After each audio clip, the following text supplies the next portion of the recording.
പ്രസാദേ, ഇപ്പോൾ നമ്മുടെ ഒരു തിരഞ്ഞെടുപ്പ് വരാൻ പോവാണ്. 26 നിയമസഭാ തിരഞ്ഞെടുപ്പ് വരാൻ പോവാണ്.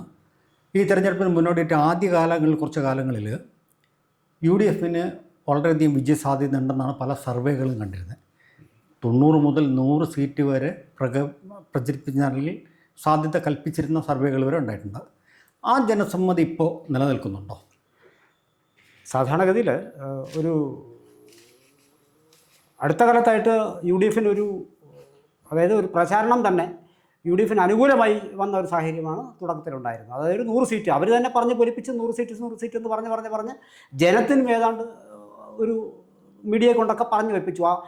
അതിശക്തമായ ഒരു ഭരണവിരുദ്ധ വികാരം നാട്ടിലുണ്ട്. ഭരണവിരുദ്ധ വികാരം എന്നുള്ളതിലുപരിയായി അത് ഒരു വ്യക്തിക്ക് എതിരെയുള്ള വികാരമായി ചുരുങ്ങി എന്നൊക്കെ പറയുന്നു.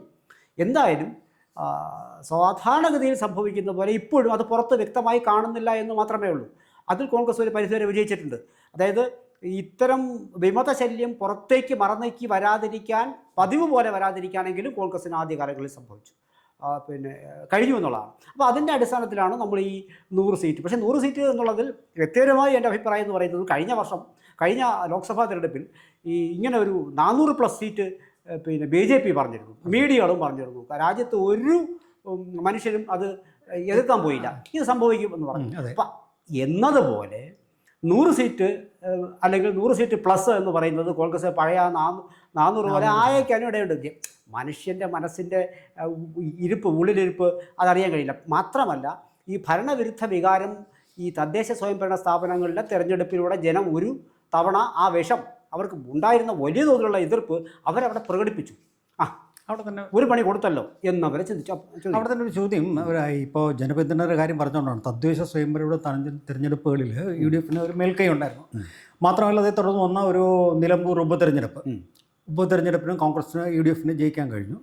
അത് അവർക്കുണ്ടായ ഒരു ആത്മവിശ്വാസത്തിനേക്കാൾ ഉപരി അതിനെ കൂടിയ തോതിലുള്ള ഒരു ആത്മവിശ്വാസം ദോഷത്തിലേക്ക് എത്തിക്കുന്ന ഒരു ആത്മവിശ്വാസമായി മാറാനുള്ള സാധ്യതയുണ്ട്. ഉറപ്പല്ലേ? അത് കാരണം വെച്ചാൽ ഇപ്പോൾ തന്നെ നമ്മളിപ്പോൾ ഇത് അറിയുന്നില്ലെന്നേ ഉള്ളൂ. കാരണം ഇതിനും വലിയ അതൃപ്തമായ മനസ്സുകളുടെ പ്രതികരണങ്ങൾ CPMൽ നിന്ന് പുറത്തു വരുന്നത് കൊണ്ട് താരതമ്യേന ഇത് ദുർബലപ്പെട്ട് നമ്മൾ കാണാതിരിക്കുന്ന കാഴ്ച മാത്രമാണ്. ഇപ്പോൾ അബിൻ വർക്കിക്കെതിരെ വളരെ വലിയ തോതിൽ ഇപ്പോൾ കേരളത്തിൽ പറയുകയാണ്, അബിൻ വർക്കിക്കെതിരെ വലിയ തോതിലുള്ള പോസ്റ്റർ പ്രചരണം ഇന്ന് ആരംഭിച്ചിരിക്കുന്നു. കെട്ടിയിറക്കുന്ന സ്ഥാനാർത്ഥി വേണ്ട എന്നൊക്കെ പറഞ്ഞുകൊണ്ട് വലിയ തോതിൽ അദ്ദേഹം ഒരു ജയിക്കേണ്ട സ്ഥാനാർത്ഥിയാണ്. ആറന്മുളയിൽ വീണാ ജോർജിന് തുല്യനായ ഒരാളെ വേണമെന്ന് ചിന്തിക്കുന്നത് കൊണ്ടാണ് പലപ്പോഴും കാൻഡിഡേറ്റ്സിനെ കെട്ടിയിറക്കേണ്ടി വരുന്നത്. അപ്പോൾ അങ്ങനെ കെട്ടിയിറക്കുന്ന സ്ഥാനാർത്ഥി അവിടെ ഇപ്പോൾ 4 സീറ്റ് മത്സരിക്കാൻ കോൺഗ്രസ് തീരുമാനിക്കുന്നു, അല്ലെങ്കിൽ +1 വേണമെന്ന് പറയുന്നു. അപ്പം എന്തായാലും തന്നെ പത്തനംതിട്ടയിൽ നിന്ന് ഒരാളെ അധികം വിടാൻ കഴിയണം, അത് ആറന്മുളയിൽ ചിലപ്പോൾ സാധിച്ചെന്ന് വരാം എന്നാണ് അവർ പറച്ചിൽ.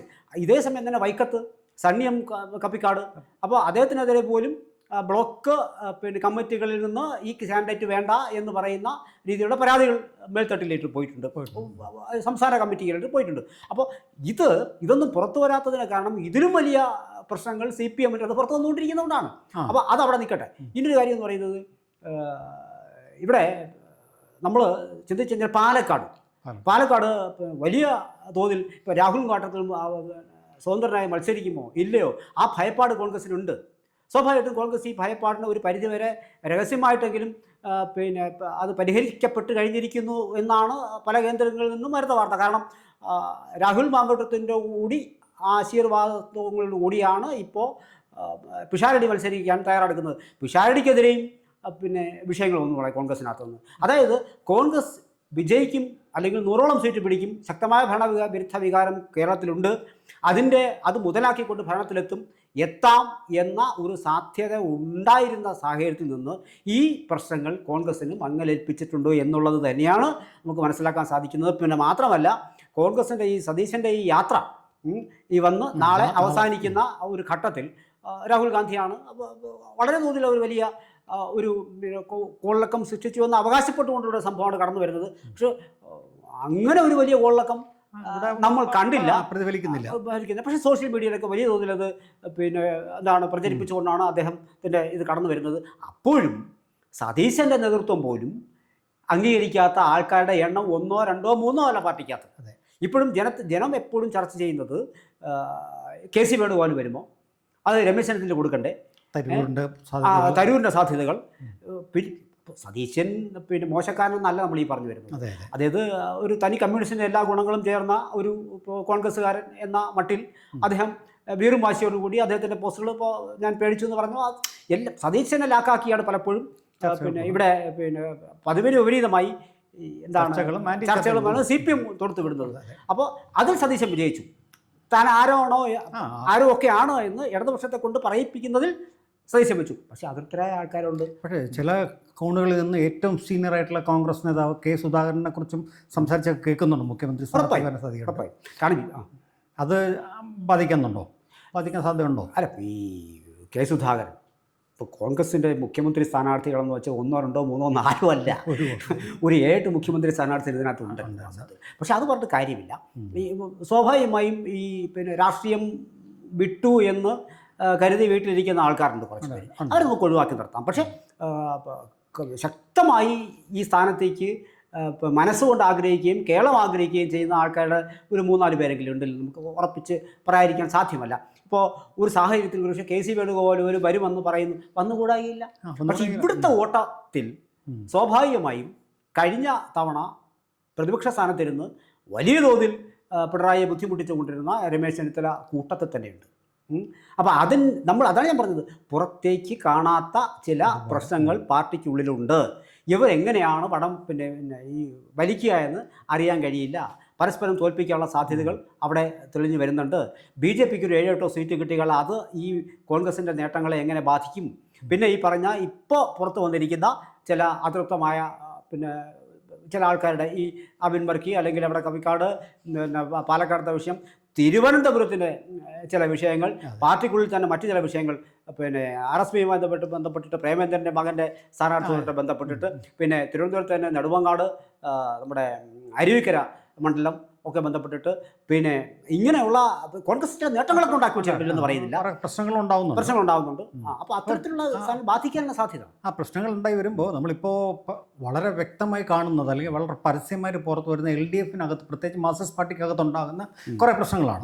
CPIയിൽ മോശമല്ല, CPIയിൽ ഇപ്പോൾ MLA രാജിവെച്ചപ്പുറത്തേക്ക് പോയി കോൺഗ്രസിലെ അല്ലേ അജിത്ത് MLA പോയായിരുന്നു. അപ്പോൾ അങ്ങനെ കുറേ പ്രശ്നങ്ങൾ അവിടെ ഉണ്ടാകുന്നുണ്ട്. അപ്പോൾ മാർക്സിസ്റ്റ് ഇടതുപക്ഷത്തിലും ഉണ്ടാകുന്നെങ്കിൽ ആ ഇടതുപക്ഷത്തിലെ ആ വിവാദങ്ങൾ ഉണ്ടാകുമ്പോൾ തന്നെ അവരത് മേക്കപ്പ് ചെയ്തും വരുന്നു എന്നൊരു തോന്നലുമുണ്ട്. അതുകൊണ്ട് ഈ UDFൻ്റെ സാധ്യത ഒരുപാട് താന്നു വരുന്നില്ല. അല്ല, ഉറപ്പായും ഞാൻ പറഞ്ഞു UDFൻ്റെ സാധ്യത ഞാൻ പറഞ്ഞത് ഞാനെപ്പോഴും പറയുന്നത് ഈ 400+ എന്ന് പറയുന്നത് പോലെ. ഇനി ഒന്ന് ആലോചിച്ച് നോക്കൂ, UDFൻ്റെ സാധ്യതകൾ നമ്മൾ പിന്നെ പ്രത്യക്ഷത്തിൽ കാണാൻ കഴിയാത്ത ചില മങ്ങലുകൾ, പോറലേൽപ്പിക്കലുകൾ വരും കാലങ്ങളിൽ ഉറപ്പായും ഇവിടെ ഉണ്ടാവും. കാരണം ഈ 3-ാം വട്ടം എന്ന് പറയുന്നത് ഇദ്ദേഹത്തെ സംബന്ധിച്ചിട്ട് ഒരു പാർലമെൻ്ററി മോഹം ഉണ്ടാകുന്നത് സ്വാഭാവികമാണ്. അതൊരു അഭിലാഷമാണ്. ഒരിക്കലും തർക്കപ്പെടാൻ കഴിയാത്ത ഒരു റെക്കോർഡ് ഉണ്ടാക്കി വയ്ക്കാൻ ഉണ്ടാവും. കോൺഗ്രസിനെ സംബന്ധിച്ചിട്ട് ഒരിക്കൽ കൂടി ഭരണത്തിൽ വരാതിരുന്നു കഴിഞ്ഞാലുള്ള അന്ത്യശ്വാസം വലിക്കൽ അവർ ആഗ്രഹിക്കുന്നില്ല. അതുകൊണ്ടാണ് അടങ്ങിയിരിക്കുന്നത് പലപ്പോഴും. അപ്പോൾ ഈ ഇടതുപക്ഷത്തിൻ്റെ 3.0 എന്ന് പറയുന്നത് സാധ്യമാകണമെങ്കിൽ ചില വിട്ടുവീഴ്ചകൾ തയ്യാറായേ പറ്റുള്ളൂ, ഇടതുപക്ഷം തയ്യാറായേ പറ്റൂ.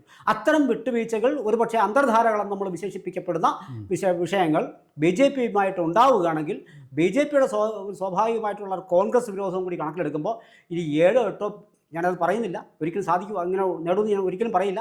എനിക്ക് എൻ്റെ വ്യക്തിപരമായ അഭിപ്രായം അങ്ങനെ നേടുമെന്നുള്ളതല്ല. പക്ഷേ എങ്കിലും ഒരു വിട്ടുവീഴ്ച CPM നടത്തിയാൽ ഒരു 7 സീറ്റ് പിന്നെ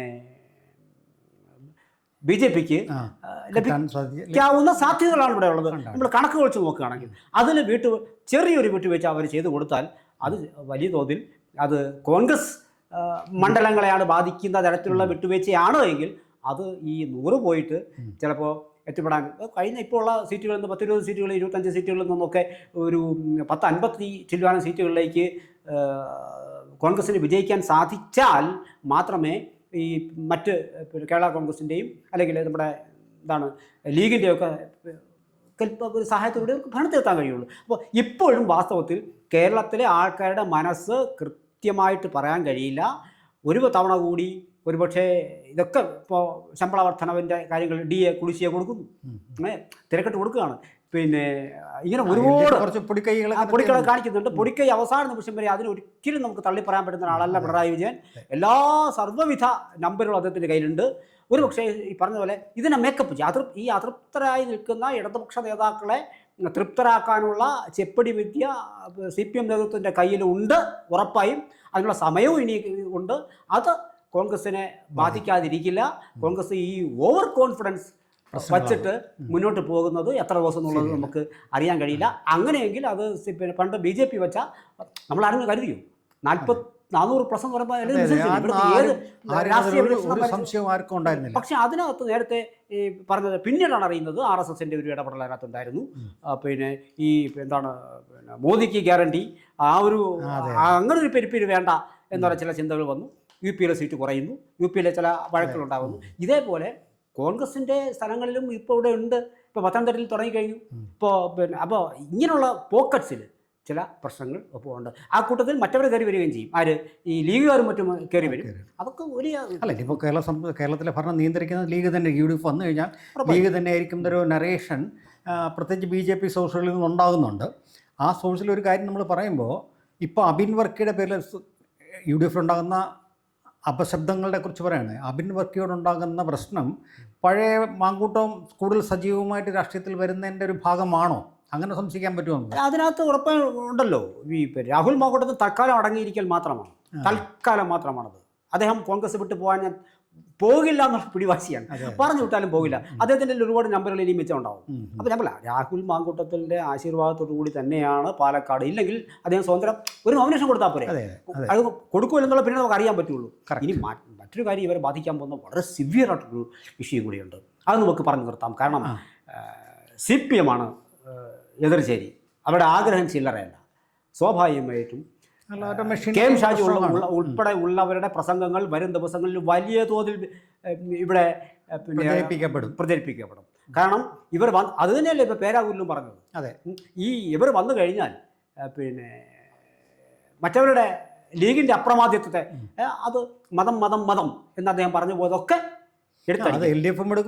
BJP രണ്ടും വിടും. അപ്പം ഇത് ഒരു പക്ഷേ വോട്ടേഴ്സിനെ എങ്ങനെ അവർ ആവർത്തിച്ച് ഏതാണ് നിങ്ങൾക്ക് സ്വീകരിക്കാവുന്നത് നിങ്ങൾ ചിന്തിക്കൂ എന്ന് പറഞ്ഞുകൊണ്ടുള്ള ക്യാമ്പയിനുകൾ വരും. നിങ്ങൾ നോക്കിക്കോളൂ. ഈ അയ്യപ്പൻ്റെ ഒരു പാട്ട് വലിയ തോതിൽ ഇവർ പറഞ്ഞു. ഇവർക്ക് കുറച്ചുകൂടി ഒരു പിന്നെ ഇനാക്റ്റീവ് എന്ന അവസ്ഥയുണ്ട്. വെറുതെ എഴുന്നാലും ഇതൊക്കെ ഈ പിന്നെ എതിര് വോട്ടുകൾ ഞങ്ങൾക്ക് കിട്ടും എന്നൊരു തോന്നൽ ഇപ്പോൾ കോൺഗ്രസിനുണ്ടായിരുന്നു. 19 സീറ്റ് ലോക്സഭയിൽ കിട്ടിയപ്പോഴും ഉണ്ടായിരുന്നു. കഴിഞ്ഞവർക്ക് ഒന്നും ചെയ്യാൻ കഴിഞ്ഞില്ല. ഇപ്പോഴും ഭരണവിരുദ്ധ വികാരത്തിൻ്റെ വോട്ടുകൾ ഞങ്ങൾക്ക് കിട്ടുമെന്നാണ് അവരുടെ ധാരണ. ഒരുപക്ഷെ അവർക്ക് കിട്ടാതെ പോവുകയും അത് BJP-യിലേക്ക് പോവുകയും ചെയ്യുന്നു. കൂട്ടത്തിൽ BJP-യോട് ഒരു അയഞ്ഞ സമീപനം, മൃദു സമീപനം CPM-ന്റെ ഭാഗത്തു നിന്ന് വന്നാൽ ഞങ്ങൾക്ക് ഒന്നുകൂടി ഭരിച്ചുകൂടെ എന്നൊരു തോന്നൽ CPM-ന് വരികയും ചെയ്തു കഴിഞ്ഞാൽ സതീശൻ്റെ യാത്രയൊക്കെ കൊള്ളാൻ കുറച്ച് ആരോഗ്യമൊക്കെ കിട്ടുമെന്നുള്ള അല്ലാതെ ഇത് വലിയ വോട്ടായി മാറാൻ ബുദ്ധിമുട്ടുണ്ട്. കൂട്ടത്തിൽ ഈ പിന്നെ തമ്മിലടി, അകത്തുള്ള തമ്മിലടി ഇപ്പോൾ എനിക്ക് വ്യക്തമായിട്ട് അറിയാം. കോൺഗ്രസിൻ്റെ സീറ്റ് മോഹികൾക്ക് വ്യക്തിപരമായി എന്നോട് പല ആൾക്കാരും പറഞ്ഞിട്ടുണ്ട് പിന്നെ ഈ അകത്തെ അന്തർനാടകങ്ങൾ. അപ്പോൾ അതൊന്നും മറന്നേക്ക് പുറത്ത് വരുന്നില്ല. നിങ്ങൾ നോക്കിക്കൊള്ളൂ. ഈ കാൻഡിഡേറ്റ്സിൻ്റെ ലിസ്റ്റ് പുറത്ത് വരുന്നതോടുകൂടി 2 ദിവസത്തിനകത്ത് 60ഓളം പേരുടെ ലിസ്റ്റ് പുറത്ത് വിടാനാണ് കോൺഗ്രസിൻ്റെ തീരുമാനം. അതിനുള്ള ചർച്ചകൾ പുരോഗമിക്കുകയാണ്. ഈ സീറ്റുകളുടെ പിന്നെ കാൻഡിഡേറ്റ്സിൻ്റെ പേര് പുറത്ത് വരുന്നതോടുകൂടി ഇവിടുത്തെ പൊട്ടലും ചീറ്റിലും എങ്ങനെ നമുക്കറിയാം. അപ്പോൾ ആ സമയത്ത് അതീവ പിന്നെ ശ്രദ്ധയോടുകൂടി ഇവർ കൈകാര്യം ചെയ്തില്ലെങ്കിൽ അപ്പോഴും ഇവർക്ക് CPM അടക്കി നിർത്താൻ കഴിയുന്നില്ല വിമത ശബ്ദത്തെ. അത് അത്ര വലിയ കേഡർ പാർട്ടിക്ക് അടക്കി അത് കോൺഗ്രസിനുള്ളിൽ പലപ്പോഴും വിമതശല്യം ഉണ്ടാകുന്നത് കോൺഗ്രസിലാണ്. അത് വരും ദിവസങ്ങളിൽ അടക്കി നിർത്താനുള്ള സംവിധാനങ്ങൾ കൂടി പാർട്ടി സംവിധാനങ്ങൾ ഒരുക്കിയില്ലെങ്കിൽ ഉറപ്പായി നിങ്ങൾ നോക്കിക്കോളൂ, ഈ 10 മടങ്ങ് പ്രഹരശേഷിയായി അതിൻ്റെ വിമതശല്യം കോൺഗ്രസിലുണ്ടാവും. ആ വിമതശല്യം ഈ പറഞ്ഞതുപോലെ ഒരുപക്ഷെ ഈ 100ലേക്ക് വന്നില്ല, ഏതാണ്ടൊക്കെ അടുത്ത് ചിലപ്പോൾ വന്നെന്ന് വരാം. ഇനി ഇതിന് ശേഷമാണെങ്കിലും ഭരണത്തിൽ എത്തപ്പെട്ട് കഴിഞ്ഞാൽ കൂട്ടടിക്കാണ് സാധ്യത, കൂട്ടടി. അപ്പോൾ അതെന്തായാലും ഉണ്ടാവും. അതിന് ഈ പറഞ്ഞതുപോലെ മുൻകാലങ്ങളിൽ ലീഗ് ഉൾപ്പെടെയുള്ള ആൾക്കാരുടെ പ്രസംഗങ്ങൾ ഇനി വരും ദിവസങ്ങളിൽ വലിയ തോതിൽ കേരള സമൂഹം ചർച്ച ചെയ്യപ്പെടുന്ന രീതിയിലേക്ക് CPM ഉയർത്തും. അത് ജനാധിപത്യപരമായി അവർക്ക് എന്തും പറയാനുള്ള അവസരമുണ്ട് സഭ്യമായ രീതിയിൽ. ഇപ്പോൾ PRD പരസ്യങ്ങൾ നോക്കിക്കോളൂ, ഇത്രയൊക്കെ എതിർപ്പുണ്ടായിട്ട് അവർ പിന്മാറുന്നുണ്ടോ? ഇല്ല. അപ്പോൾ അവനവൻ്റെ ഉള്ളിലുള്ള, അതായത് ഈ പാർട്ടിക്കുള്ളിലുള്ള വിമതശല്യത്തിനോട് ഒപ്പം തന്നെ മറ്റ് ഘടകങ്ങളും കൂടി അനുസരിച്ചിരിക്കും ചിന്ത. എന്തായാലും ഒരു കാര്യം ഉറപ്പാണ്, ഈ ഫ്രീ വാക്ക് ഓവർ എന്ന കോൺഗ്രസിൻ്റെ പറച്ചിലിന് ആദ്യകാലങ്ങളിൽ ഉണ്ടായിരുന്ന മനുഷ്യ മനസ്സിലുള്ള കേരളത്തിലെ ആൾക്കാരുടെ മനസ്സിലുണ്ടായിരുന്ന ഒരു അതിനോടുള്ള ഒരു ഇതിങ്ങനെ സംഭവിക്കും, അത് നഷ്ടപ്പെട്ടു. ബാക്കിയൊക്കെ ഡോക്ടർ പ്രസാദിൻ്റെ നിരീക്ഷണത്തിനോട് ഒരു കാര്യം കൂടി ചേർത്തോട്ടെ. പറഞ്ഞില്ല, BJP ഒരു സ്റ്റാൻഡ് വെച്ചിട്ട് ഇപ്പോൾ BJP പല സുഹൃത്തുക്കളും പറയുന്നൊരു കാര്യം, ഞങ്ങൾക്ക് LDF ജയിക്കണം എന്നതിനേക്കാളും ഉപരി UDF തോക്കണം എന്നാണ്. UDF തോക്കണം എന്നൊരു സ്റ്റാൻഡ് പറയുമ്പോൾ അതിൻ്റെ അർത്ഥം നേരത്തെ പറഞ്ഞ അന്തർധാരയുടെ ഒരു സാധ്യത കാണുന്നുണ്ട് അല്ലേ? നിങ്ങൾക്ക് ഏത് വേണമെന്നുള്ളതാണ് നിങ്ങളുടെ വിഷയം. അപ്പോൾ തമ്മിൽ ഭേദം. അതെ, അതാണ്. വരട്ടെ, കാത്തിരുന്ന് കാണാം. കൂടുതൽ വാർത്തകളും വിശേഷങ്ങളും നേരിട്ട് ലഭിക്കാൻ ജനങ്ങളിൽ നിന്ന് ജനങ്ങളിലേക്ക് ജനഭൂമി ന്യൂസ് സബ്സ്ക്രൈബ് ചെയ്യൂ. ബെൽ ബട്ടൺ അമർത്താനും മറക്കരുത്.